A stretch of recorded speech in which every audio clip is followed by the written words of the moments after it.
Bomb shelters, secret passageways, gun rooms, and flammable moats may sound like the stuff of Hollywood. But across the country, they're parts of some people's plans to protect themselves against the worst. That's according to a recent New York Times Magazine report that chronicles the rise of the booming panic industry.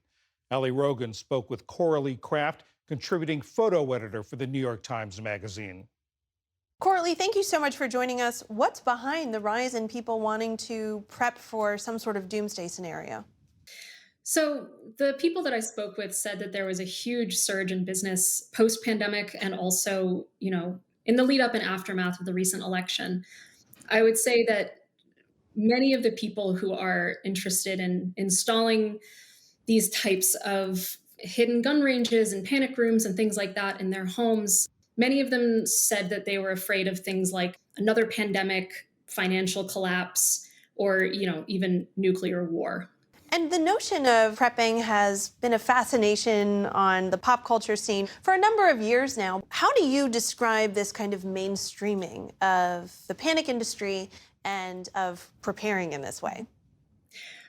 I think that as more and more people are impacted by things like pandemics, by civil unrest and, demonstrations and activism in their cities, by financial collapse, as those factors hit a wider and wider population, it makes sense to me that more of us would be interested in this type of, what can I do in the event of a disaster scenario or a doomsday scenario? People in the middle class you report on are becoming more interested in this. These companies are getting more calls from people who don't have millions of dollars, but they do want to invest in some ways to, as they see it, to protect themselves.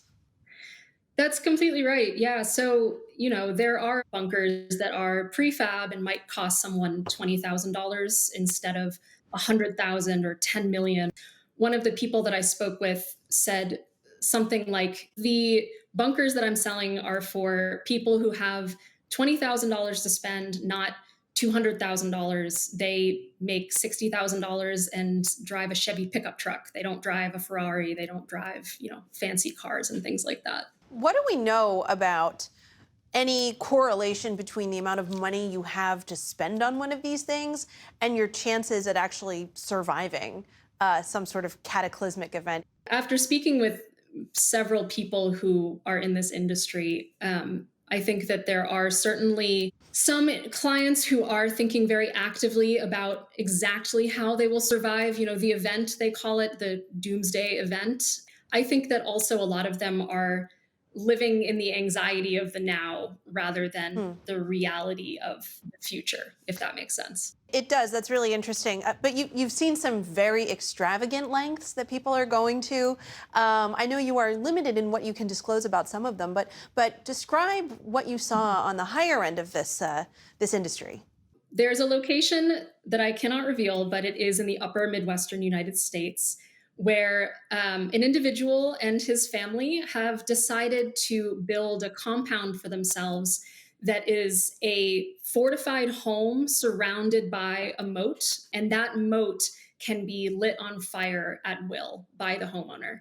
There are cannons on the property that will distribute a flammable liquid across the surface of the moat. There is also a tunnel leading to the property that essentially functions as a giant microwave, and it could heat up and, in theory, stop any unwanted intruders. Are there any ideological similarities that you picked up among the people investing in these measures that would indicate, a similar school of thought on the animating issues that they're talking about, like climate change, like the economy, like civil unrest? I would say that the commonality is that they're all driven by a very strong need for peace of mind.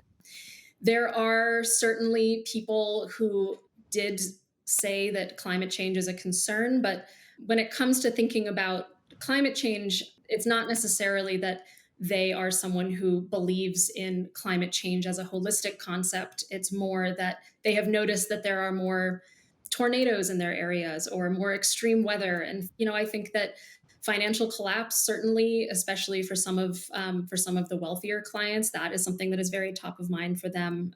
And the pandemic, as I said, really impacted people of all income levels. The commonality of that experience is something that is broadening the market, I would say, and kind of leading, at least in part, to a surge in business within this industry. Coralie Kraft with the New York Times. What a fascinating story. Thank you so much. Thank you so much for having me.